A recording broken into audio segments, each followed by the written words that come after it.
All right, so I handed the test back. I should have the stuff up in Moodle here pretty quick. Let's see, now a couple of things. The average on that thing is, I don't know, 72 or 3 or something like that. Now, I know this time of year people get to thinking about where they are in the class and all that. If that's something you're thinking about, I got a spreadsheet here in Moodle. It's under the general downloads. Okay, it's called Grade Calculator. So you could open that thing up and then enter scores in there, and it'll get you some idea where you're at. Okay, so what you could do with this thing is enter in your homework score, which, you know, for most people, if they're turning in everything, is up around 92, 95, something like that. So, you know, we could estimate that. 92, let's say you get a 70 on your first midterm. And let's say this one didn't go too well, so you got a 60, and you want to know what you need to get different grades out of the class. What you could do here would be to just plug in what you might get on the final, and out will come the total there over on the right will get you your score. Remember, I used 2 different methods to run the grades. So you could put in, say, a 70. Let's see what happens. So if you were to get a 70 on the final, you know, you'd pass the class, and you could play around with it and figure out what you need to get on the final to pass. Okay.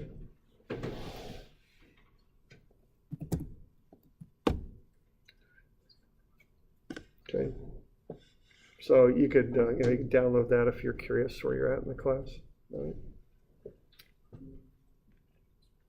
On the bottom there, with method 1 and method 1, method 2, 2. What are all the columns for? Are those grades? Or? Yeah, homework goes here. Yes. Homework's 15%. So this is just calculating the weighted averages. Yeah. So when you calculate like our final grade, do you usually use whichever method will give us a higher overall standing? Yeah, I have this spreadsheet, and I just run them both and take the higher of the two. 69.5 would get you a C, 79.5 would get you a B. Okay. So just so you know, that's out there if you're curious about it. Do you do C minuses? We don't do minuses here. We don't do them. So, okay. All right.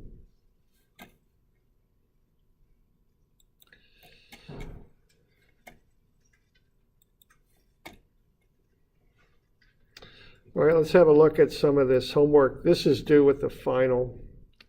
All right, and I guess while we're in here, final I think is Monday afternoon, if I remember right. Same time, right? Monday at 3? Yeah.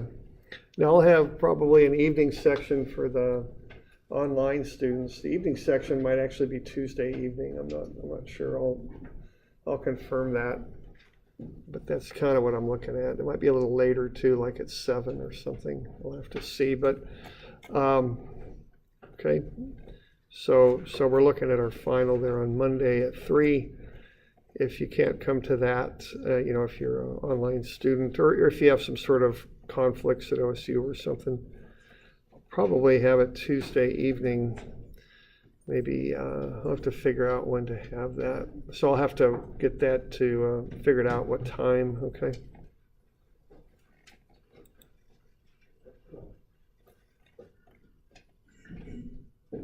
Okay. So that'll be the plan. I'll put out an announcement on Moodle here in the next couple days. All right.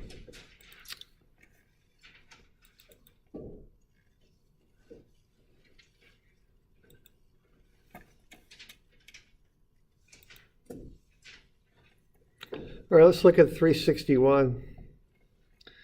So what you're going to want to do on that is first find the reactions, okay? So we've got a few things to to do here on this. All right, so let's have a look.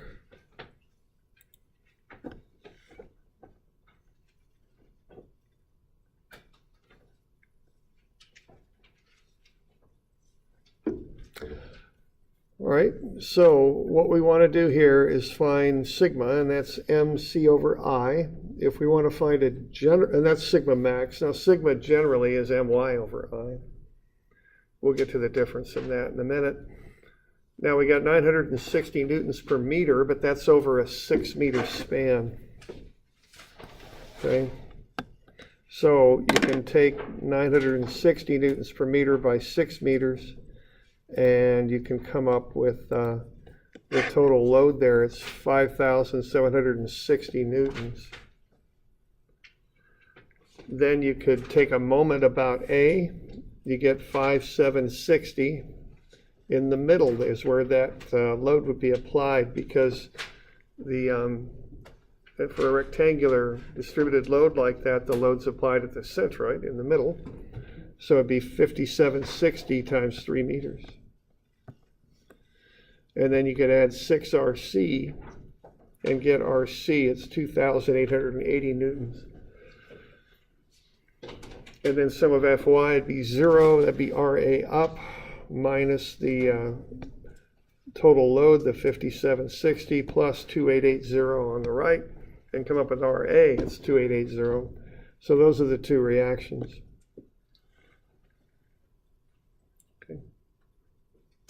So you need the reactions, and for a simple load like that, it's just half of the total load on either side. It's symmetrical. So 2,880 on the left and 2,880 on the right. Okay.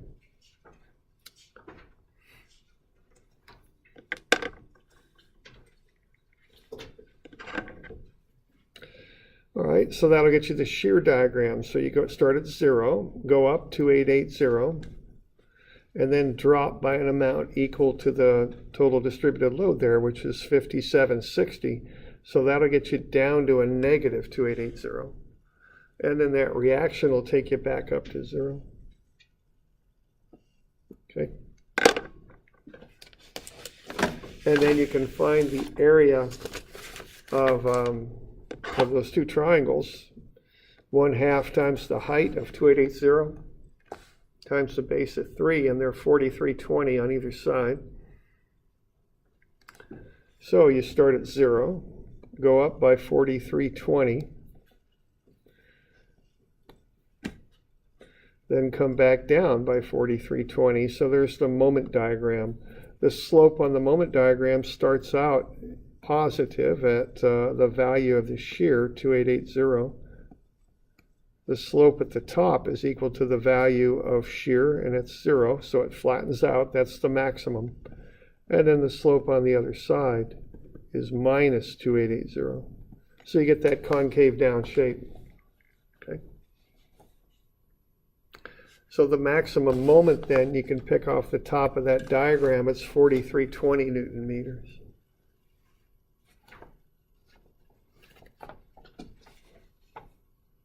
So that gets you M.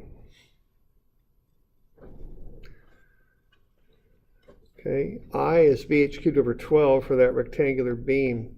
So that's 0.09 times the 0.36 height cubed over 12. It's 0.00035. So that gets you I.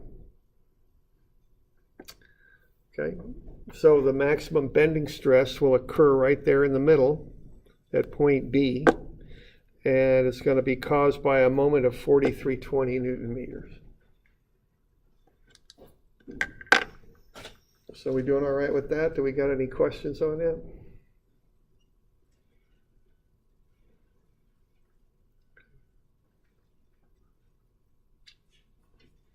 All right.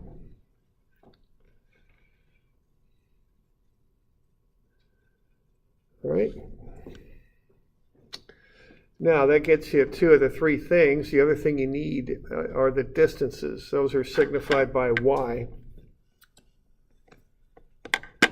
So what you can do then is put together a table with m and I known, plug in the different Y values for those different points across the cross section, and you should be able to find the bending stresses, okay? So you go ahead and plug those in.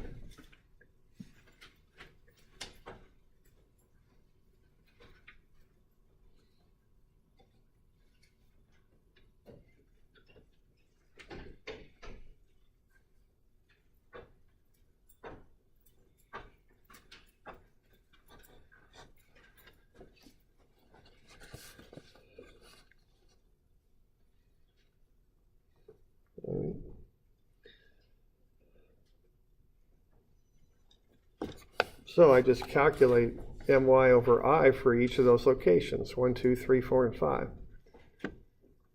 So the moment is 4320 because we're at point B.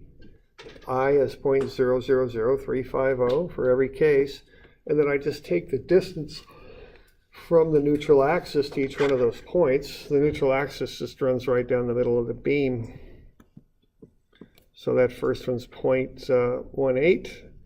Next one's 0.09, last one, the one in the middle is 0, and then 0.09 and 0.18. So you get that stress distribution. Notice it it zeroes out at the neutral axis, and it maximizes at the edges of the beam. So if these beams fail, they start to fail on the edges and kind of work their way back in. That's how failure works.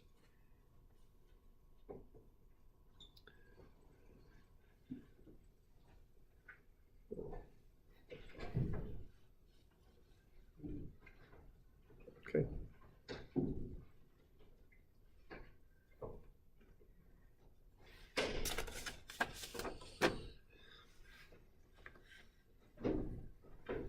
Got any questions on that?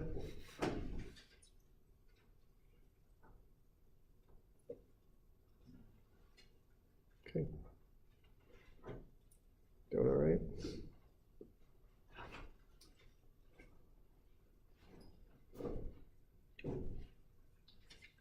Is this how we would see it on the final? Just a column or fill out all the numbers? What's that now? On the final, would it be something like this where you just fill it in? Or would it be mainly pictures? Or On the final, it's like the midterms. I would just ask you to, certain values? yeah, and then I got an answer blank down there to fill them in, I guess. Okay. Now the next one, 353, I think it is a little bit trickier. For one, the beam isn't symmetrical, and also the loading diagram's a little bit more complicated. So that's what makes that one a little trickier. You don't need to find the stress at all different locations there on the beam cross section, but you do need to find the maximum stress, and that takes a little bit of analysis. So on this one, what you're getting is you've got a loading distribution that looks something, or a stress distribution, that might be the word for it, that looks something like that. Okay, so on the top, your intention, it increases as you get further from the beam. No, you're not in tension on the top. I don't know what I'm thinking about here right at the moment. Let's try that again. So on the bottom, you're in tension because it's pulling out, okay, because that beam's bending down like that. So the bottom's in tension, top's in compression, and they're both linear relationships, okay? Further from the neutral axis you get, the more stress you get. Okay.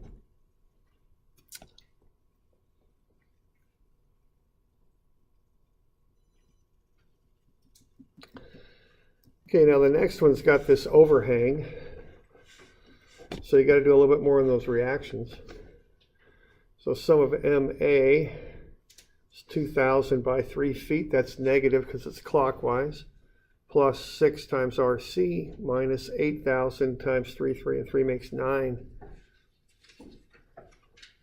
So RC is 22,000. And then you could do sum of MC if you really wanted to kind of check what's going on there. So you're going to have 6RA plus 20,000 times 3 minus 8,000 times 3. Okay. And you could solve for RA, and that would be 6,000. And then you could check with the sum of Fy. That's what I decided to do on that. And everything works out. So if I want to be real sure I'm getting the proper reactions, sometimes I'll do 2 moment equations and check with the sum of Fy, just to be a little extra careful there. If you bust a reaction when you're doing shear and moment diagrams, it just kind of messes you all up. And so I like to get good reactions going into those things and be sure that I'm getting good reactions. Okay. So those are the reactions there. So 22,000 and 6,000.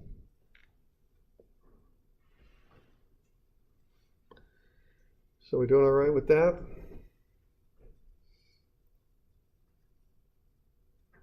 Okay.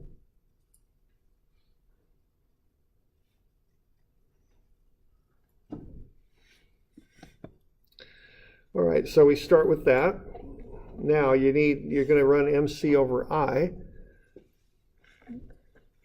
So to find M, you want the moment diagram. To find C, you want the centroid, which is the neutral axis. And then to find I, you just run the calculations about the neutral axis to get I total there. So that's how that would go. So the shear diagram will look something like what I've got there. I've got what the beam looks like as it bends also. Okay, in blue there. So I'm going to start at 0, jump up 6,000. That runs over till I hit the 20,000 load. That gets me down to negative 14,000. Hold that straight across. Then 22,000 pushes me up to 8,000. So that 22,000 will push up like that. And then that holds, and then the 8,000 takes it back down to 0. Okay, so that's the sequence on that. Like that. Then I find the areas of the blocks of the shear diagram. And then I just go ahead and plot up those changes in area, which equal, or those areas equal the change in moment, I guess I should say. Like that. And then the slopes are equal to the value of the shear.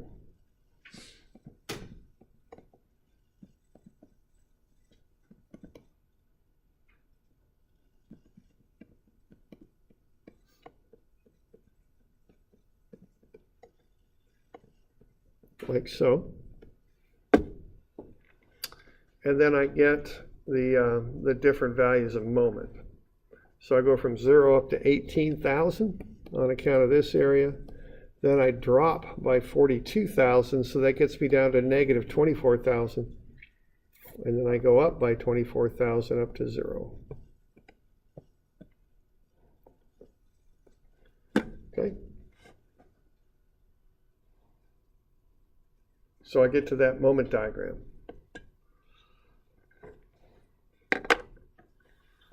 So we got any questions on that? Is there a reason why are you just converting to pounds? Yeah, what I'm doing there, I got pound feet off the moment diagram. I convert it to pound inches because I'm going to put that into my sigma as MC over I formula. And C and I are in inches and inches and inches to the 4, so I want to match. So you do want to get everything into inches there. Okay.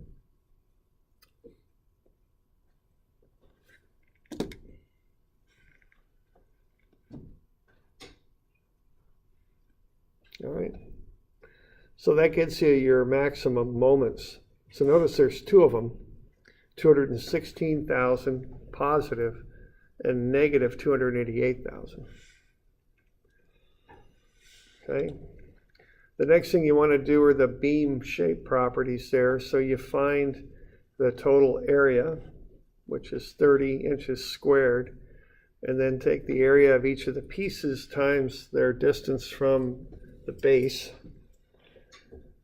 Okay, so that's 18 by 7 and 12 by 3.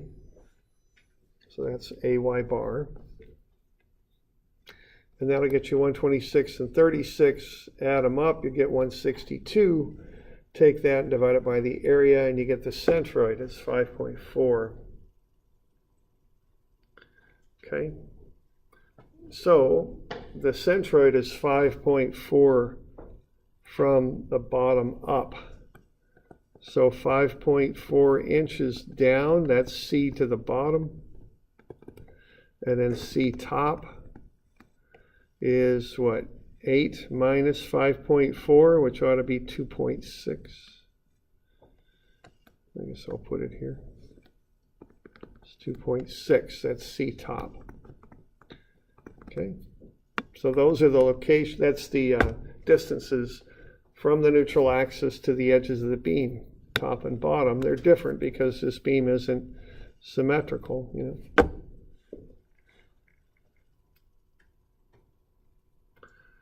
All right, so once you've got that, you can run BH cubed over 12. It's 6 for the top rectangle and 36 for the bottom. Get their areas, which we calculated already.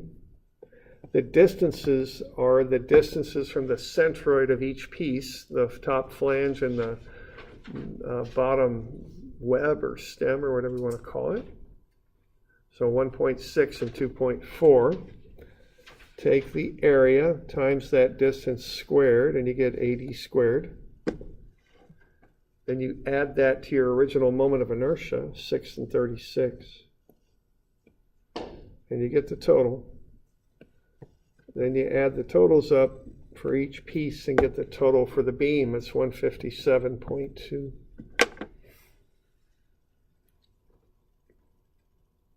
So what you've got now are C, top and bottom, and you got I for the beam.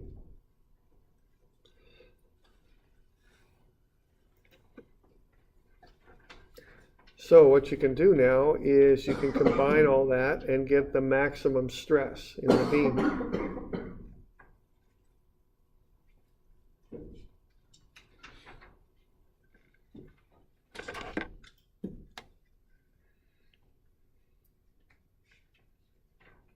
Doing all right with that?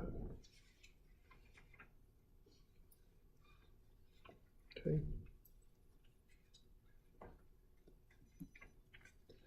Now you got to be a little bit careful with this one because of those variations. You know, what's happening here is the beam is flexing like this. So you've got to account for that in how you calculate the bending stress. So the beam's basically doing that. So here you've got compression on the top, tension on the bottom. Here you got compression on the bottom, tension on the top. So the maximum moments occur, if you look at that moment diagram, at point B and point C. So what you want to do here is find the tension and compression at B and C. So at B, you take that moment at B, 216,000, divide it by the moment of inertia, 157.2, and then you multiply by the bottom distance to the bottom, and that will get you the tension,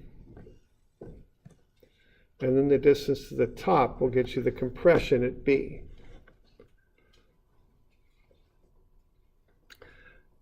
At C, you do the same sort of thing. You take the moment and divide it by the moment of inertia, but then you multiply by the distance to the top to get the tension, because that thing's bending down, the tension is on top at C.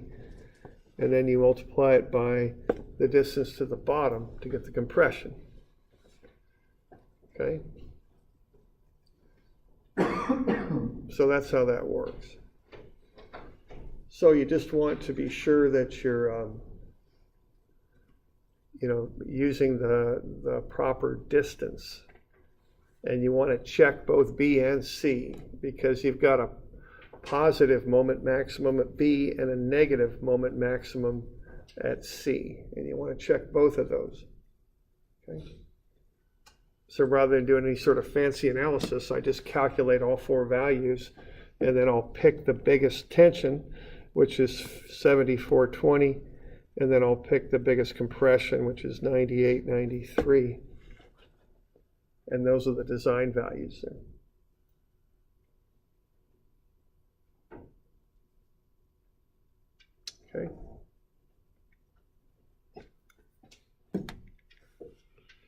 So that's how I would approach that one.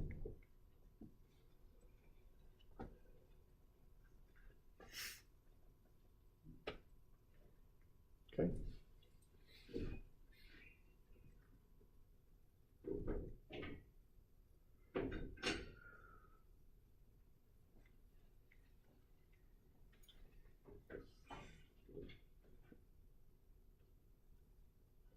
Okay. So that's that one.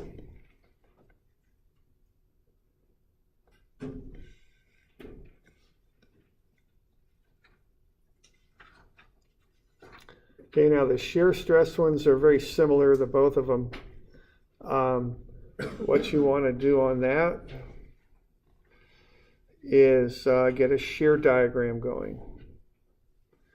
What you're going to do with the shear ones is to find shear at a particular point. You're going to take the shear at that point, V, multiply it by Q, and then divide it by I and divide it by T. So I've got a rectangular beam there. So tau is VQ over IT. I want to find the maximum shear stress, which is just 3V over 2A. And I also want to find the shear stress at point B, there on the beam cross section, 2 meters from A. And then I want to find it at B1, 2, 3, 4, and 5.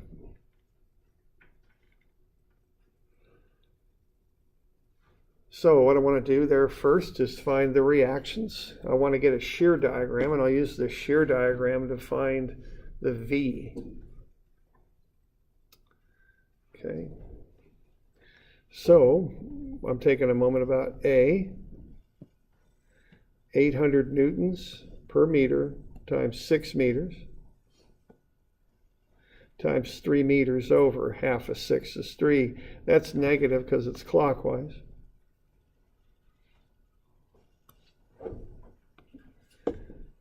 Then I have the 1200 Newton point load, which is 4 meters over. 2 and 2 makes 4. That's clockwise also. And then plus 6, 2 and 2 makes 6 times RC.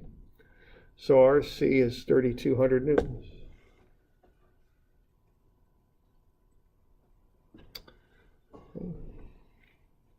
I can do the same thing. I can take moments about C this time. I'll get 800 times 6 times 3, but it's positive this time because it's going to go counterclockwise.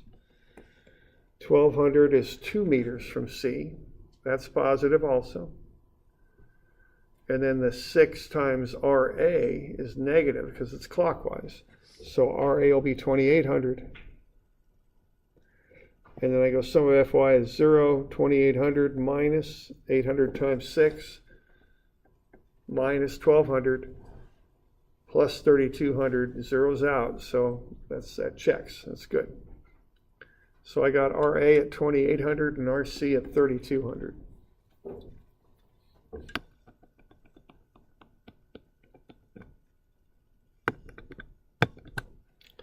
All right. So what I'll do next here is start finding what I need. So I'm going to get this shear diagram. I'm going to start at 0. I'm going to kick up by 2800.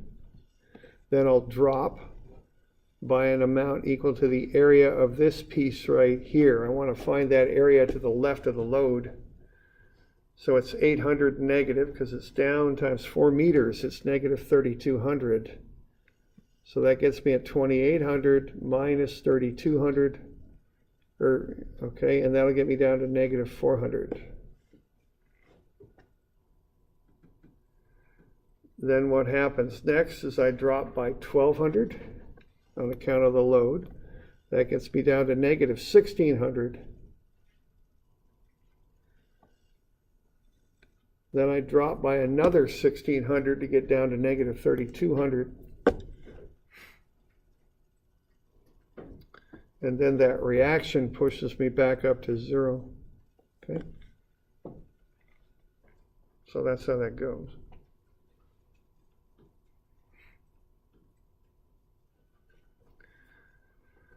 All right, now I'm at 2800. on the left.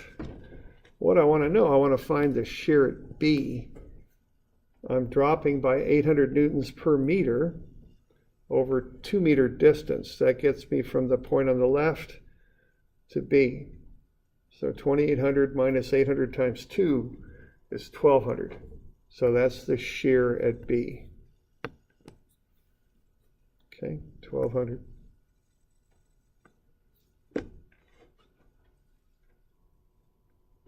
So that's what I'm going to use for my shear at B.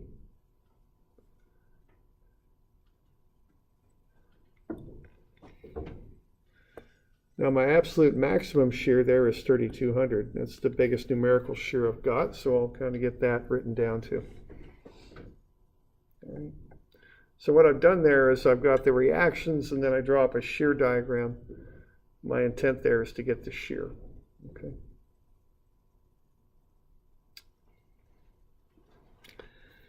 Okay, I've got a any questions on that bit? Doing all right?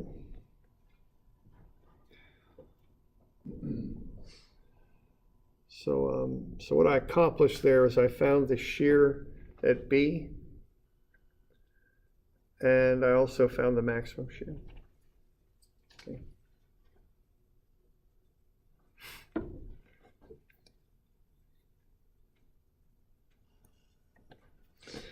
Okay, I find I, which is BH cubed over 12 for that rectangular beam. And then I find T, which is the thickness of the beam. So I got V, I'll find Q here in a minute, and I got I and T, and I got the area. I can find the area easy enough. So I'm pretty much ready to go here to run the numbers. Okay.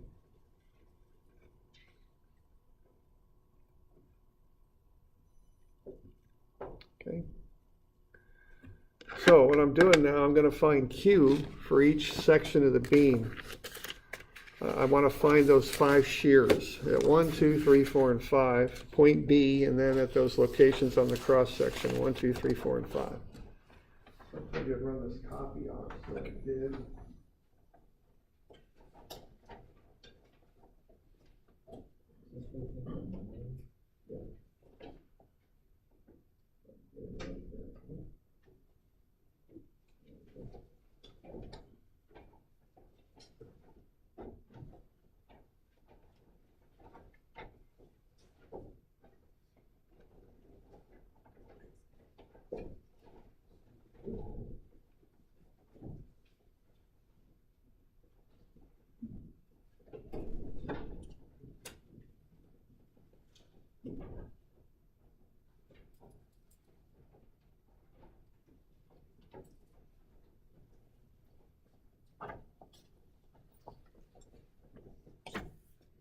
Okay. So for each one of those points, what I want to do is find the area that would shear off if it failed there. So why don't we start at point 2, because point A1 is kind of a funny one. So for point 2, what I'm going to do, I'm going to take the width, the thickness as we call it, times that height. So 4 by 2 centimeters is 0.0008 meters squared. Then I'm going to start at the neutral axis and go to the centroid of that area. So I'm assuming that area will shear off. I'm going to start at the centroid. I'm going to go up 2 centimeters. And I'm going to go half of the height of that block there that I've shaded to get to its centroid. So the height of that thing is 2, so 2 over 2 is what I would want there. So I'm going 2 centimeters up to get to its base, half of its height, which is also 2, to get to the centroid. So that thing's 3 centimeters up from the neutral axis, 0.03 meters. And then I just multiply these and get the total, and it's 24 times 10 to the minus 6. The units on it are kind of funny. They're meters cubed. Okay.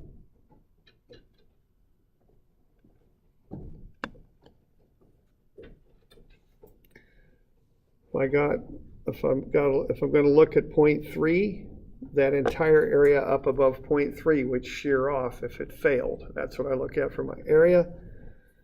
Thickness of 0.04, height of 0.04 also, so that's 0.0016 square meters. The distance would be 0.04 over 2, 0.02. Multiply them together, I get 32 times 10 to the minus 6 meters cubed. Now 1 is kind of a funny one because there's no area up there, so the area is 0. Distance is 0.04, so Q for 0.1 just zeroes out. Okay. And what I could do, I could find the first moment of area, this Q, 4 points 4 and 5, but the Q for 4 is the same as the Q for 2. The Q for 5 is the same as the Q for 1, so I don't need to run the numbers all over again. They're symmetrical. Okay. All right, so that gets me all the Q's. And then you just plug everything in for VQ over IT. V, now remember, we're looking at point B, so it's 1200 newtons for V. I is just the moment of inertia of the entire beam, and T is the thickness of the beam. So those three numbers stay the same every time.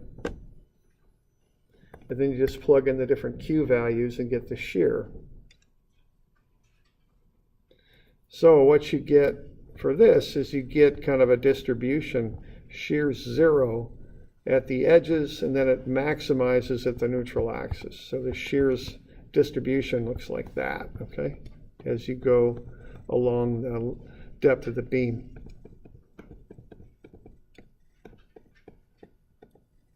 Okay.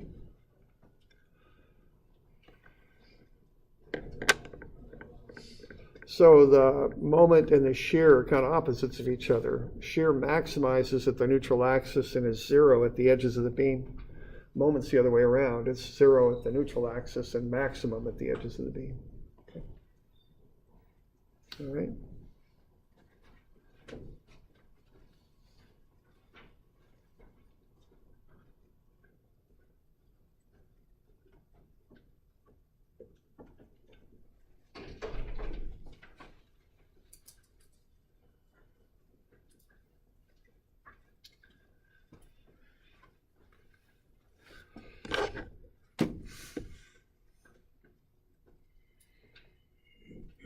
So we got any questions on that? That's basically how you do shear. Now, if you want to find the maximum shear in the entire beam, you just use 3 V max over 2A is how you would do that. Okay. That would just look like that. So 3 times 3,200 newtons divided by 2 times the total area of the beam. So what you're doing there, you're taking the average shear times 1.5 is what you're doing. And that's 1,500,000 newtons per meter squared. Okay. Yeah. Is that on our blue sheet at all? I think it is. I think it's tau max for a rectangular beam. Should be on the back. Yeah, top right on the back. Top right. Yeah, there here is right on it. Right there. Oh, all right. All right. I see. How max rectangle? Yeah. Okay. So it's up in the upper. Rectangles 3, circles 4. Rectangle's 4/3. A rectangle's 3/2. Circle should be 4/3 if I remember right. Yeah. Okay. All right. Okay.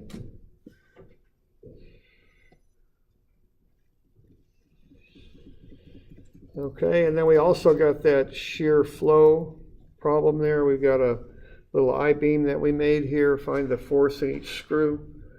What you're going to do with that is you're going to go F equals VQ over I. Draw up a shear diagram. You're going to get V is 2,000. This is 371, I think. Okay. Then you can take I. Now I did that little shortcut for I. Now remember, it's got to be symmetrical about the x-axis in order to use this approach. You can't just do something like this with a L-beam or a T-beam or something like that. It won't work, okay? But you know, if you got a symmetrical beam, you can do it. Okay, so I'm going to take the total dimension, 24, 12, 3, and 3 is 18. So 24 times 18 cubed over 12. And then subtract off the two cutouts there. 8 by 12, there's 2 of them. So minus 2 times 8 by 12 over 12, or 12 cubed over 12. Okay? And when I get that, I'll get I 0.00009360 meters to the 4.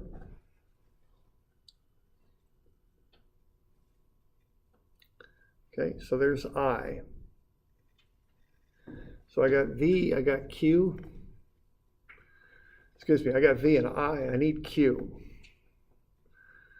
So to make this beam, I've nailed that board on top or screwed it on or whatever the heck I did at a 6 centimeter spacing there. So what would shear off if that beam fails is that top board. Okay? What's going to happen when you load that thing is basically those two pieces are going to want to bend, and they're going to want to bend at different amounts. The screws keep them bending the same amount, and that's how that shear stress builds up in those screws. So what you've done, you've taken that thickness away and replaced it with a screw. So you don't have that thickness of material. That would be T if you were just doing VQ over IT right there. But you're not, because it's not connected in any way. They're just two boards sitting on each other. What holds them together are the screws. So you're going to find the shear buildup in each screw is what you're going to find. Okay. So you do need Q. So what would shear off on the top there is 24 centimeters by 3 centimeters, that board. So that's the area. Okay. 24 by 3 centimeters is 0.0072 meters cubed, that should say. No, that's meters squared. That's an area. That's good. Okay, then we want to find the distance from the neutral axis to the centroid of that area. You're going to go, what? Half at 12 is 6. And then half of the 3 is 1.5. So that's 7.5 centimeters. So you're going to take that area times the distance. It's 0.00054.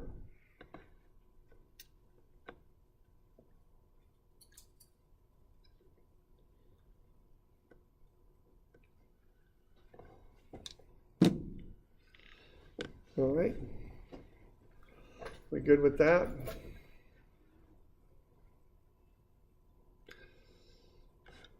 All right, now you put everything together, you get the shear flow, which is F. So you're just going to take V times Q over I. Okay. And that'll get you 11,540 newtons per meter. So what that means is the force is 11,540 newtons per meter, but the spacing on the screws is 6 centimeters, so that's 0.06 meters. Multiply that through, you get 692 newtons that'll build up on each screw. Okay, so each screw is going to have 692 newtons of shear force build up in it. So that's the rating you'd want on the screws. You'd want them strong enough to handle that.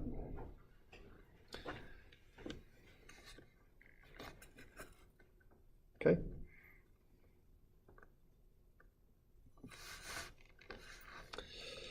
So that's a little run through on that homework. I think I've got the keys posted in Moodle too, because you're not going to turn this in and get it back for the final. I'll just have you keep it. So I think I've got that those keys posted in Moodle, if I'm not mistaken, under homework, I think. So homework downloads.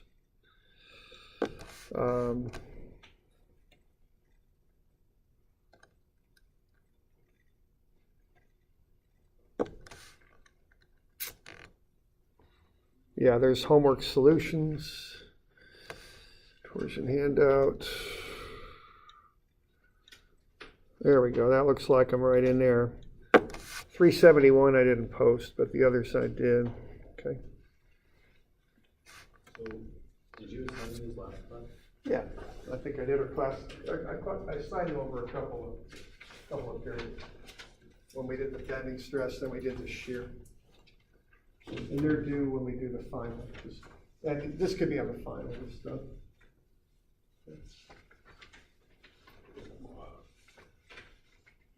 I didn't hand out a review for the test yet, did I? No. Okay, why not do that? So only take 5 minutes and then I'll see if I can get you that, okay?